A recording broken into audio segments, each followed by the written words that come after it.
start of spring practice with so many of you guys returning there? Yeah, it never gets old. It's like the first day of school feeling, Christmas Day type of feeling, kind of that. It's not the start of the season, but it kind of feels that way. Your first time being on the grass, the turf, in the stadium with your whole team and your whole coaching staff, working together towards one common goal and to get better. So it's always fun. It's always hard to sleep the night before, and I think it's a healthy kind of energy, anxiety, if you want to call it, but it's really healthy and it's a blessing. I've enjoyed it. Coach, when you talked about you even taking another step and looking for little things to take that next step, what are some of the things as you guys went back and looked at of what you can improve and what you're trying to improve this spring? Yeah, I mean, if you're not looking to improve, there's no reason to be here. God's given me gifts to invest in them and to become better in them, so that I may worship and thank Him and show others, Him within me. So, but within the game, I'm always looking to get better with my mechanics and within the position of the quarterback, so I can be most efficient and consistent.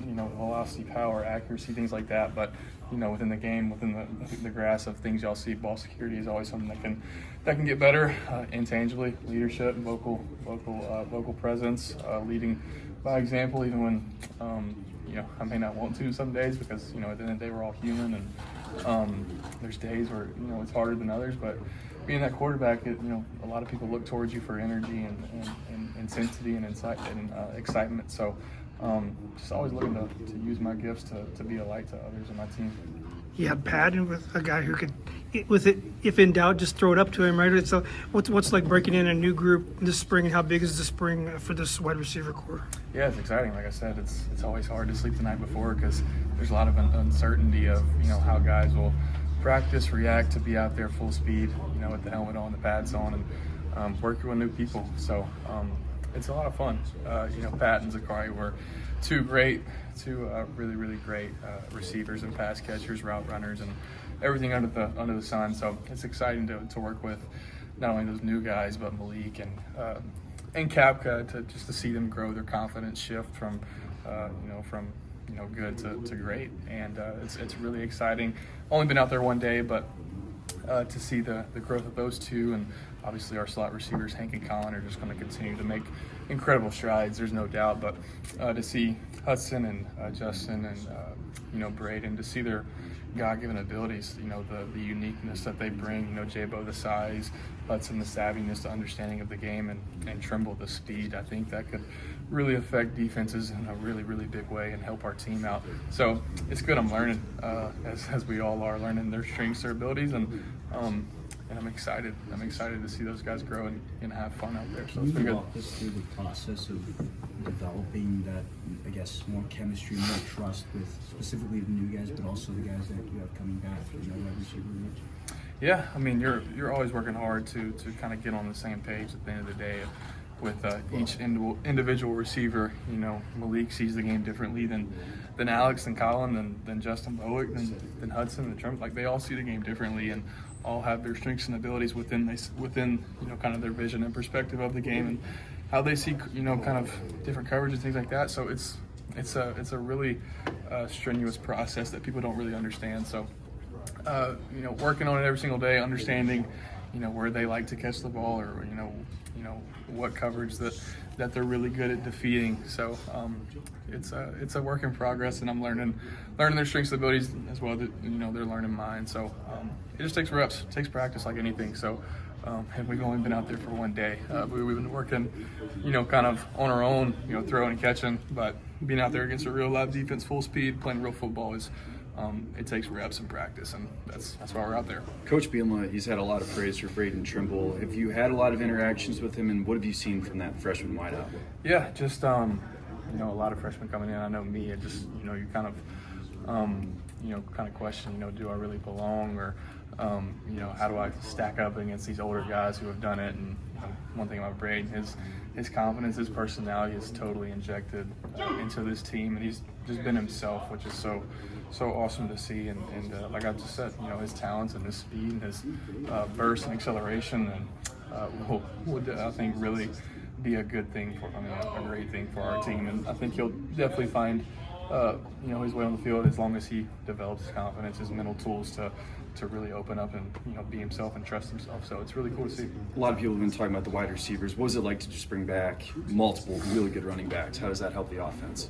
Yeah, I mean, it's great. I guess we keep all of them, keep the 4 guys who were really in there, making things happen for us. And I think just, like I said, chemistry, I've had so many different reps with them, and their strengths are all different. And they're able to affect defenses and teams in so many different ways, and they enjoy the game. So it's a lot of fun. I love playing with them, and I know when I'm gone, I'll miss every single day that I have with them. So enjoying it, soaking in every moment. I know it's my last year, so my perspective is pretty unique. Just playing with each individual guy and connecting with them. So just excited to see them keep growing and really make some cool things happen for themselves this year. How have you approached the role of kind of trying to shepherd, Ethan and Trey and Carson around as you go through that together in that room? Yeah, I think I use all my experiences to really, kind of soak in that role. I was definitely in Carson's shoes. At a certain point in time, I was a true freshman. Kind of playing behind Matt Corral, who was the ultimate competitor, the ultimate teammate, the ultimate leader. And I certainly take that and carry that with me every single day. And, I kind of take that perspective as Carson or Trey, they kind of look to me as kind of that guy. And when they get older, they'll kind of have that vision or perspective of how they saw me and how I interacted with them. And that's the way they'll interact with the younger guys, kind of in a couple of years from now, so it's a big deal. It's kind of, why I'm out there, to encourage, to uplift, to empower, to really engage with those guys as best as I can. If I'm not really doing my job, I guess. So it's fun. I take a lot of pride in it, and it's something that I don't take for granted either. So it's been fun. Those guys' spirits and energies is really cool to see. Like the outside expectations for this team is kind of up here. Where is it internally? And do you guys care about that outside stuff at all? If we'd be lying if we didn't ask for it or didn't want it. This is a position that we wanted to be in, to be able to be talked about, to be able to have expectations upon us. It comes with a lot of pressure, but man, pressure's a privilege. Like I said, we asked for it. We would much rather be in this position being talked about than being kind of last year being talked, or a couple years ago being talked about in a negative way. So, but at the end of the day, it's all talk. In 2025, everybody is 0-0. Nobody's won a game, and everybody's got 15 spring practices, and everybody will have a summer and 15 or however many practices you get in the fall to go be your best. Be your best team, be your best self. So, Coach B, and I think the whole mindset is, our biggest opponent's us. We can either listen to that and it's obviously there. You can embrace it and consume it, or you can and make it, want you to get better and things like that, as you know, or you can listen and get complacent and satisfied, and that'll ultimately lead to some bad things and failure. So.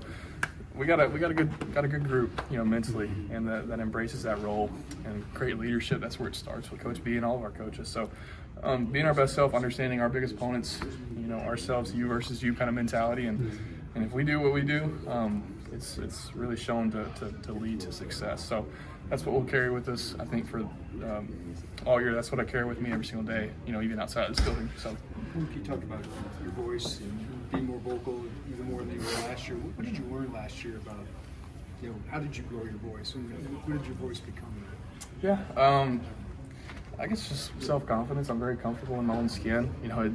I think what you learn, if you force it, it's not really the most healthy or most authentic, and people can really point that out. So, out there on a game day or a practice week or first day of spring practice, you kind of just go out there and be natural, and I have such a passion and love for the game, and what I do, it naturally comes out of me. When I see a great play, I get super excited for my team, and that leads to me being vocal around the guy and encouraging. And if somebody's, bringing low effort or something like that, I'm not afraid to really vocally bring that presence, because I care. I care about my teammates' future and care about our team and the direction that we're going. So it just happens naturally for your love, your care, your work that you put into it. It just comes out. And so, I'd be holding back if I wasn't being myself. So I'm just out there being myself, and just leads to, spiritual and mental, identity, and really submitting that And so, yeah, comfortable in my own skin. I really am, and very passionate about the game, so it naturally comes out. Throwing to Pat and Zakari tomorrow? What's that experience going to be like for you? So cool.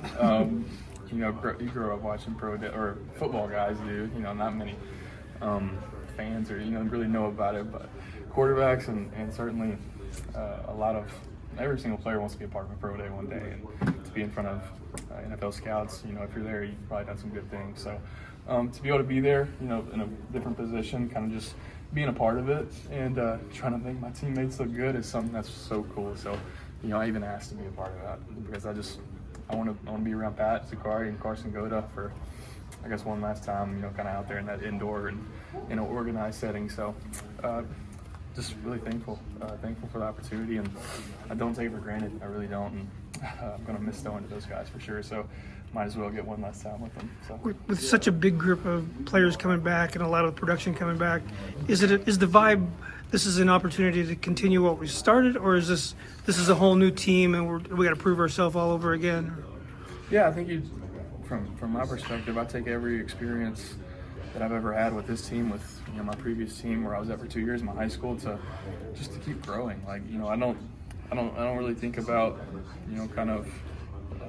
I don't know. Like everything's just kind of happening all at once. You remember the 10 wins and things like that, and I remember the 3 losses as well. And I use all of that to become better. I really do. To use every single hour, every single moment in the day that God's given me to become better with my teammates. So it's certainly cool and you remember kind of the moments you've had with those teammates, and in hard times, that you've overcome a lot of things with those guys that you've been out there with. So you remember it, but guys are so focused on what's ahead of them and really the present moment. But you remember the past, you really do, because there were great moments, there's some hard moments that you can learn from. So knowing that you've got the guys that you've done it with is super comforting. It really is. Especially up. I've gone about avoiding complacency. I imagine you're sitting in a meeting room. This is the 300th time I've heard Barry say this already. That's very true. It can get frustrating. It's very true.